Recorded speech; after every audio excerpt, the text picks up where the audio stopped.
Hello, and welcome to Princess Origin Stories, a special episode of Princess State of Mind. In this series, we'll be taking a look at the original fairy tales behind the Disney princess movies.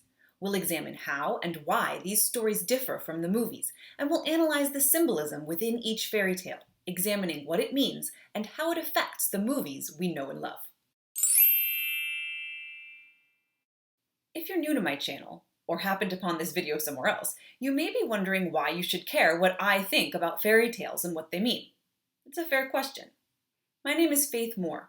I'm the author of Saving Cinderella, What Feminists Get Wrong About Disney Princesses and How to Set It Right, which explores the misconceptions about Disney princesses and fairy tale princesses in general, specifically relating to agency, or lack thereof. I also hold a bachelor's degree in English literature and a master's degree in childhood education. If you'd like to know more about me and read some of my other writings about fairy tales, please feel free to visit my website, www.faithkmoore.com. So, if you're still with me, let's get started with episode 1 of Princess Origin Stories, a special episode of Princess State of Mind. We're going to begin at the beginning, with Disney's first princess, Snow White.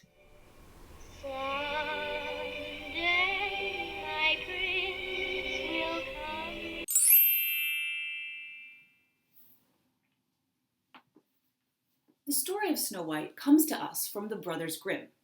Jakob Ludwig Karl and Wilhelm Karl Grimm were German academics who collected European folktales and published them in print for the first time. This popularized these previously only orally told stories and solidified the versions they wrote down as the versions of the stories, which previously may have had many different versions. Down in the description of this video, I've listed the timestamps for various sections of this episode. I did that because in these episodes, I'm going to actually read the fairy tales aloud in their entirety. If you've already read them, or don't care, you're welcome to skip ahead. But I think this could be a really great opportunity to actually hear these stories, especially because we think we know them, but maybe we actually don't. So I'm now going to read the story of Snow White and the Seven Dwarfs from the Brothers Grimm. For those of you skipping ahead, see you on the other side. If you're sticking with me, sit back, relax, and enjoy. Snow White and the Seven Dwarfs. It was the middle of winter, and the snowflakes were falling like feathers from the sky, and a queen sat at her window working, and her embroidery frame was of ebony. And as she worked, gazing at times out on the snow, she pricked her finger, and there fell from it 3 drops of blood on the snow. And when she saw how bright and red it looked, she said to herself, "Oh, that I had a child as white as snow, as red as blood, and as black as the wood of the embroidery frame." Not very long after, she had a daughter with skin as white as snow, lips as red as blood, and hair as black as ebony. And she was named Snow White. And when she was born, the queen died. After a year had gone by, the king took another wife, a beautiful woman, but proud and overbearing, and she could not bear to be surpassed in beauty by anyone. She had a magic looking glass, and she used to stand before it and look in it and say, "Looking glass upon the wall, who is the fairest of us all?" And the looking glass would answer, "You are the fairest of them all." And she was contented, for she knew that the looking glass spoke the truth. Now, Snow White was growing prettier and prettier, and when she was 7 years old, she was as beautiful as day, far more so than the queen herself. So one day, when the queen went to her mirror and said, "Looking glass upon the wall, who is the fairest of us all?" it answered, "Queen, you are full fair, it's true, but Snow White is fairer than you." This gave the queen a great shock, and she became yellow and green with envy, and from that hour her heart turned against Snow White, and she hated her. And envy and pride, like ill weeds, grew in her heart higher every day, until she had no peace day or night. At last she sent for a huntsman and said, "Take the child out into the woods so that I may set eyes on her no more. You must put her to death and bring me her heart for a token." The huntsman consented and led her away, but when he drew his cutlass to pierce Snow White's innocent heart, she began to weep and to say, "Oh, dear huntsman, do not take my life. I will go away into the wild wood and never come home again." And as she was so lovely, the huntsman had pity on her and said, "Away with you then, poor child," for he thought the wild animals would be sure to devour her, and it was as if a stone had been rolled away from his heart when he did not put her to death. Just at that moment, a young wild boar came running by, so he caught and killed it, and taking out its heart, he brought it to the queen for a token. And it was salted and cooked, and the wicked woman ate it up, thinking that there was an end of Snow White. Now, when the poor child found herself quite alone in the wild woods, she felt full of terror, even of the very leaves on the trees, and she did not know what to do for fright. Then she began to run over the sharp stones and through the thorn bushes and the wild beasts after her, but they did not harm her. She ran as long as her feet would carry her, and when the evening drew near, she came to a little house, and she went inside to rest. Everything there was very small, but as pretty and clean as possible. There stood the little table, ready laid and covered with a white cloth, and 7 little plates, and 7 knives and forks and drinking cups. By the wall stood 7 little beds, side by side, covered with clean white quilts. Snow White, being very hungry and thirsty, ate from each plate a little porridge and bread, and drank out of each little cup a drop of wine, so as not to finish up one portion alone. After that, she felt so tired that she lay down on one of the beds, but it did not seem to suit her. One was too long, another too short, but at last the 7th was quite right. And so she lay down upon it, committed herself to heaven, and fell asleep. When it was quite dark, the masters of the house came home.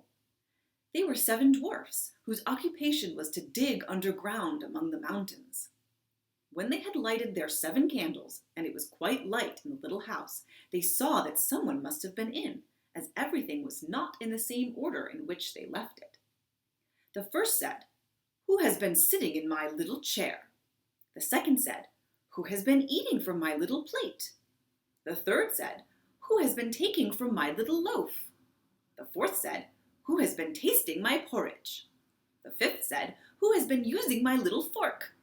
The sixth said, "Who has been cutting with my little knife?" The seventh said, "Who has been drinking from my little cup?" Then the first one looked around, saw a hollow in his bed, and cried, "Who has been lying on my bed?" And the others came running and cried, "Someone has been on our beds too." But when the 7th looked at his bed, he saw little Snow White lying there asleep.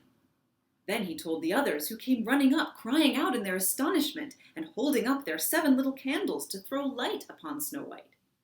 "Oh goodness, oh gracious," cried they, "what beautiful child is this?" And were so full of joy to see her that they did not wake her, but let her sleep on. And the 7th dwarf slept with his comrades an hour at a time with each, until the night had passed. When it was morning and Snow White awoke and saw the 7 dwarfs, she was very frightened. But they seemed quite friendly and asked her what her name was, and she told them. And then they asked how she came to be in their house. And she related to them how her stepmother had wished her to be put to death, and how the huntsman had spared her life, and how she had run the whole day long until at last she found their little house. Then the dwarf said, "If you will keep our house for us, and cook and wash, and make the beds, and sew and knit, and keep everything tidy and clean, you may stay with us, and you shall lack nothing." "With all my heart," said Snow White, and so she stayed, and kept the house in good order. In the morning, the dwarves went to the mountain to dig for gold. In the evening they came home, and their supper had to be ready for them. All the day long the maiden was left alone, and the good little dwarfs warned her, saying, "Beware your stepmother. She will soon know you are here. Let no one into the house." Now the queen, having eaten Snow White's heart, as she supposed, felt quite sure that now she was the first and fairest, and so she came to the mirror and said, "Looking glass upon the wall, who is the fairest of us all?" And the glass answered, "Queen, thou art of beauty rare, but Snow White, living in the glen with the 7 little men, is 1,000 times more fair." Then she was very angry, for the glass always spoke the truth, and she knew that the huntsman must have deceived her, and that Snow White must still be living. And she thought and thought how she could manage to make an end of her. For as long as she was not the fairest in the land, envy left her no rest. At last she thought of a plan. She painted her face and dressed herself like an old peddler woman so that no one would have known her. In this disguise she went across the 7 mountains until she came to the house of the 7 little dwarfs, and she knocked at the door and cried, "Fine wares to sell! Fine wares to sell!" Snow White peeped out of the window and cried, "Good day to you, good woman. What have you to sell?" "Good wares, fine wares," answered she, "laces of all colors," and she held up a piece that was woven of variegated silk. "I need not be afraid of letting in this good woman," thought Snow White, and she unbarred the door and bought the pretty lace. "What a figure you are, child," said the old woman. "Come and let me lace you properly for once." Snow White, suspecting nothing, stood up before her and let her lace her with the new lace. But the old woman laced so quickly and tightly that it took Snow White's breath away, and she fell down dead. "Now you have done with being the fairest," said the old woman as she hastened away. Not long after that, toward evening, the 7 dwarfs came home and were terrified to see their dear Snow White lying on the ground without life or motion. They raised her up, and when they saw how tightly she was laced, they cut the lace in 2. Then she began to draw breath, and little by little she returned to life. When the dwarfs heard what had happened, they said, "The old peddler woman was no other than the wicked queen. You must beware of letting anyone in when we are not here." And when the wicked woman got home, she went to her glass and said, "Looking glass against the wall, who is fairest of us all?" And it answered as before, "Queen, thou art of beauty rare, but Snow White, living in the glen with the 7 little men, is 1,000 times more fair." When she heard that, she was so struck with surprise that all the blood left her heart, for she knew that Snow White must still be living. "But now," said she, "I will think of something that will be her ruin." And by witchcraft she made a poisoned comb. Then she dressed herself up to look like another different sort of old woman. So she went across the 7 mountains and came to the house of the 7 dwarfs and knocked at the door and cried, "Good wares to sell! Good wares to sell!" Snow White looked out and said, "Go away, I must not let anybody in." "But you are not forbidden to look," said the old woman, taking out the poisoned comb and holding it up. It pleased the poor child so much that she was tempted to open the door, and when the bargain was made, the old woman said, "Now, for once, your hair shall be properly combed." Poor Snow White, thinking no harm, let the old woman do as she would. But no sooner was the comb put in her hair than the poison began to work, and the poor girl fell down senseless. "Now, you paragon of beauty," said the wicked woman, "this is the end of you," and went off. By good luck it was now near evening, and the 7 little dwarfs came home. When they saw Snow White lying on the ground as dead, they thought directly that it was the stepmother's doing, and looked about, found the poisoned comb, and no sooner had they drawn it out of her hair than Snow White came to herself, and related all that had passed. Then they warned her once more to be on her guard, and never again let anyone in the door.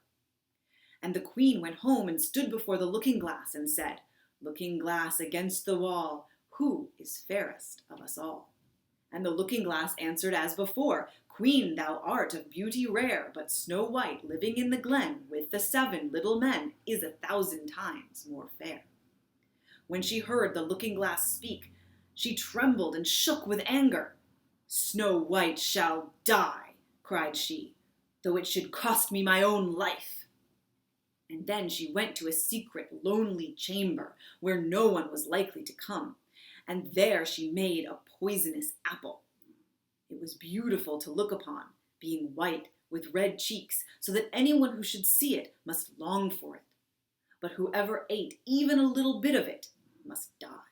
When the apple was ready, she painted her face and clothed herself like a peasant woman, and went across the 7 mountains to where the 7 dwarfs lived. And when she knocked at the door, Snow White put her head out of the window and said, "I dare not let anybody in. The 7 dwarfs told me not to." "All right," answered the woman. "I can easily get rid of my apples elsewhere. There, I will give you one." "No," answered Snow White, "I dare not take anything." "Are you afraid of poison?" said the woman. "Look, here, I will cut the apple in 2 pieces. You shall have the red side, I will have the white one." For the apple was so cunningly made that all the poison was in the rosy half of it. Snow White longed for the beautiful apple, and as she saw the peasant woman eating a piece of it, she could no longer refrain, but stretched out her hand and took the poisoned half. But no sooner had she taken a morsel of it into her mouth than she fell to the earth as dead. And the queen, casting on her a terrible glance, laughed aloud and cried, "As white as snow, as red as blood, as black as ebony, this time the dwarfs will not be able to bring you to life again." And when she went home and asked the looking glass against the wall, "Who is the fairest of us all?" at last it answered, "You are the fairest now of all." Then her envious heart had peace, as much as an envious heart can have. The dwarfs, when they came home in the evening, found Snow White lying on the ground, and there came no breath out of her mouth, and she was dead. They lifted her up, sought if anything poisonous was to be found, cut her laces, combed her hair, washed her face with water and wine, but all was of no avail. The poor child was dead, and remained dead. Then they laid her on a bier, and sat all 7 of them round it, and wept and lamented 3 whole days. And then they would have buried her, but that she looked still as if she were living, with her beautiful blooming cheeks. So they said, "We cannot hide her away in the black ground." And they made a coffin of clear glass, so as to be looked into from all sides, and they laid her in it, and wrote in golden letters upon it her name, and that she was a king's daughter. Then they set the coffin out upon the mountain, and one of them always remained by it to watch. And the birds came too, and mourned for Snow White, first an owl, then a raven, and lastly a dove. Now for a long while Snow White lay in the coffin and never changed, but looked as if she were asleep, for she was still as white as snow, as red as blood, and her hair as black as ebony. It happened, however, that one day a king's son rode through the wood and up to the dwarf's house, which was near it. He saw on the mountain the coffin, and beautiful Snow White within it, and he read what was written in gold letters upon it. Then he said to the dwarfs, "Let me have the coffin, and I will give you whatever you like to ask for it." But the dwarfs told him that they could not part with it for all the gold in the world. But he said, "I beseech you to give it me, for I cannot live without looking upon Snow White. If you consent, I will bring you to great honor and care for you as if you were my brethren." When he so spoke, the good little dwarfs had pity upon him and gave him the coffin, and the king's son called his servants and bid them carry it away on their shoulders. Now it happened that as they were going along, they stumbled over a bush, and with the shaking, the bit of poisoned apple flew out of her throat. It was not long before she opened her eyes, threw up the cover of the coffin, and sat up, alive and well. "Oh dear, where am I?" she cried. The king's son answered, full of joy, "You are near me." And, relating all that had happened, he said, "I would rather have you than anything in the world. Come with me to my father's castle, and you shall be my bride." And Snow White was kind and went with him, and their wedding was held with pomp and great splendor. But Snow White's wicked stepmother was also bidden to the feast, and when she had dressed herself in beautiful clothes, she went to her looking-glass and said, "Looking glass upon the wall, who is the fairest of us all?" The looking-glass answered, "O queen, although you are of beauty rare, the young bride is 1,000 times more fair." Then she railed and cursed and was beside herself with disappointment and anger. First she thought she would not go to the wedding, but then she felt she would have no peace until she went and saw the bride. And when she saw her, she knew her for Snow White, and could not stir from the place for anger and terror, for they had ready red-hot iron shoes in which she had to dance until she fell down, dead. Okay, so let's dive in. Since Snow White was Disney's first princess, it's clear that the filmmakers were sticking pretty close to the original in a way that the other princess movies wouldn't. The basic plot is pretty much the same. We've got the jealous queen looking into her magic mirror, obsessed with who's the fairest. We've got the stepdaughter, Snow White, who surpasses her in beauty, throwing her into a jealous rage and causing her to send for the huntsman. We've got the huntsman, who can't quite bring himself to kill a child, so he kills a boar instead and brings its heart to the queen. We've got Snow White making it to the house of the seven dwarves and agreeing to keep house for them in exchange for shelter. And we've got the queen disguising herself and offering a poisoned apple to Snow White, which puts her into a sleeping death, from which a prince rescues her. The changes the movie makes are interesting, and I'll get to why in a moment, but don't significantly change the symbolism of the story. The usual feminist complaint about Snow White, the movie, most of them have never read the story, is that she's passive. She runs screaming through the woods, she cooks and cleans for men, she takes an apple from a lady who, let's face it, really didn't look too trustworthy, and she falls asleep through the culminating action of the story, only to marry a guy who kissed her without her consent. What's interesting, though, if you compare the movie to the original story, is that it's clear that even in 1937, Disney was trying to give its first princess more agency. Snow White doesn't just run through the woods totally terrified until she reaches the dwarf's cottage, as she does in the fairy tale. Instead, she runs through the woods totally terrified for a while, as, let's face it, you or I would probably do too, but then she pulls herself together, wipes her own tears, and takes control of her own fate by asking the animals for help. Which you can do if you're a fairy tale princess. I'm so ashamed of the fuss I've made. Similarly, Disney's Snow White, in a truly savvy act of entrepreneurial quick thinking, offers to cook and clean in exchange for shelter, rather than the dwarf suggesting it for her. The movie also explains why she has this marketable skill, because the stepmother forced her into servitude, instead of implying that women just know how to do this stuff, and it sets up the fact that the dwarfs can't do this by themselves, so it's a fair trade. The movie also sets up the idea that Snow White and the prince already know each other, lest we worry that he's just absconding with her without her permission, and that it's Snow White's expressly stated wish that she get to marry him someday.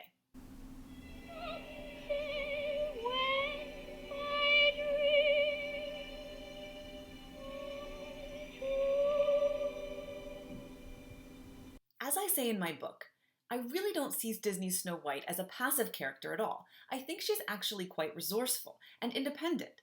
But does that mean that the Snow White of the fairy tale is a totally passive doofus who ought to be written out of all literature forevermore, amen? No. And the reason why not has to do with why Disney's additions, even though they make the story more accessible to modern audiences, are ultimately irrelevant to the meaning of the story. Fairy tales, of course, are metaphors.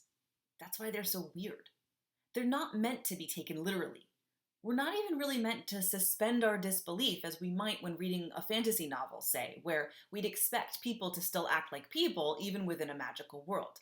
No, in a fairy tale, we're meant to read and interpret the symbols that paint a broader narrative about some sort of universal truth. The symbols are largely the same from fairy tale to fairy tale. For more on that, read my book. But they come together in different ways in different tales to create different metaphors. If you're reading these stories literally, you're not really reading them, and you end up making all kinds of crazy judgments about them that just aren't true. So what's Snow White a metaphor for? Female puberty, specifically the onset of menarche and the ability to bear children. Let's take a look. I'm going to be talking exclusively about the fairy tale now. If you want to hear how all this relates to the movie, you can read my book. It's all in chapter 1. But I think as we go, you'll be able to infer quite a bit about the film as well. The story begins with red blood spilling onto white snow, something pure and clean and white, marred by drops of red blood. But it isn't really marred. In fact, Snow White's mother finds the blood on the snow beautiful, and she wishes it on her daughter. Blood, menstrual blood, in some ways mars the purity of childhood, but it's also necessary and therefore beautiful.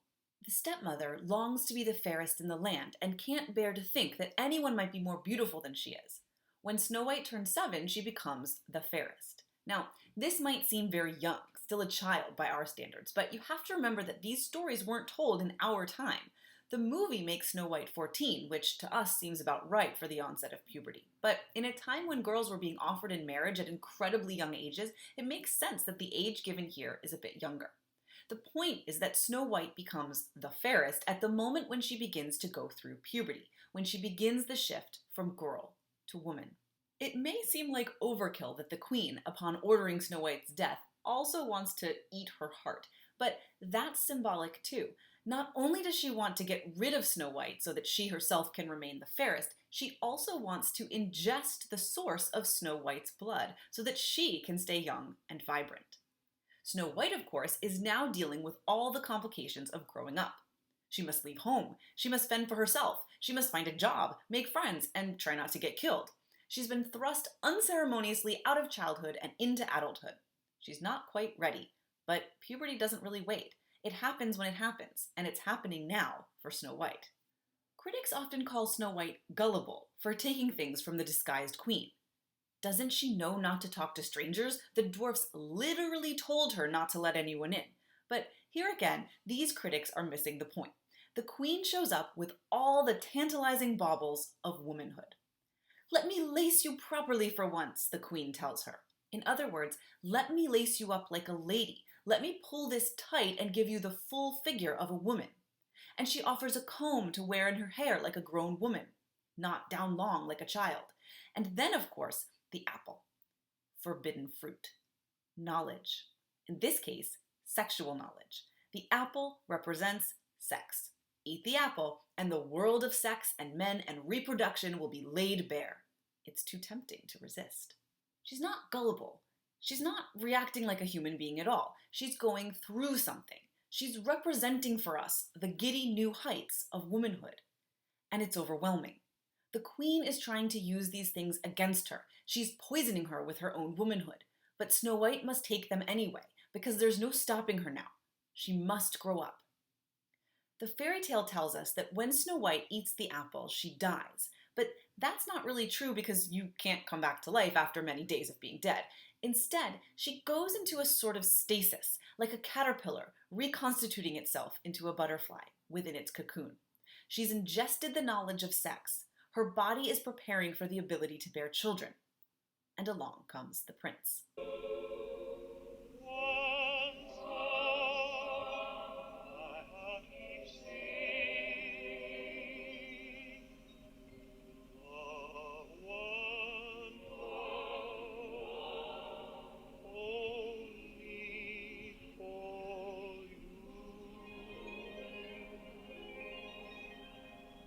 The prince is the symbolic representation of Snow White's ability to bear children.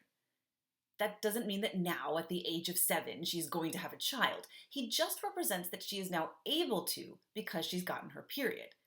Because a man is what you'd need if you were going to have a child, and a prince represents a good, honorable, trustworthy man. He sees her and he knows he must have her. He's the key to unlocking her womanhood. And the dwarfs understand this and let him take her away. And once she's in the prince's care, the apple releases itself, having done its job, and the prince offers himself to her in marriage. She becomes a complete woman, not because a woman needs a man, but because the man symbolizes her complete transformation from girl to woman. Snow White is a story designed to help little girls deal with their fears about growing up, specifically about getting their periods and being able to have children. It's meant to be empowering, to give them knowledge about their bodies, to warn them about the dangers of sex, and to open their minds to union with a good man. It's not about what Snow White does or doesn't do as if Snow White were a real person.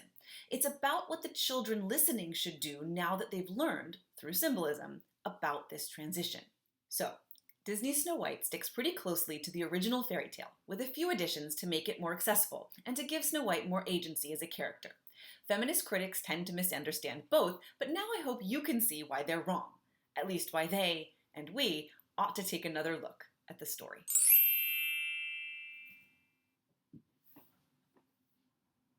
Well, that brings us to the end of this episode of Princess Origin Stories, a special episode of Princess State of Mind. Next time, we'll be talking about fan favorite Cinderella, so don't forget to subscribe to this channel and ring the little bell so you don't miss anything. If you liked this video, please feel free to share it with your friends. And if you have questions or comments about any of the things I said in this video, please feel free to reach out to me via Twitter, Facebook, or via the contact page on my website. Thanks so much for watching Princess Origin Stories, a special episode of Princess State of Mind. I'm Faith Moore. I'll see you next time.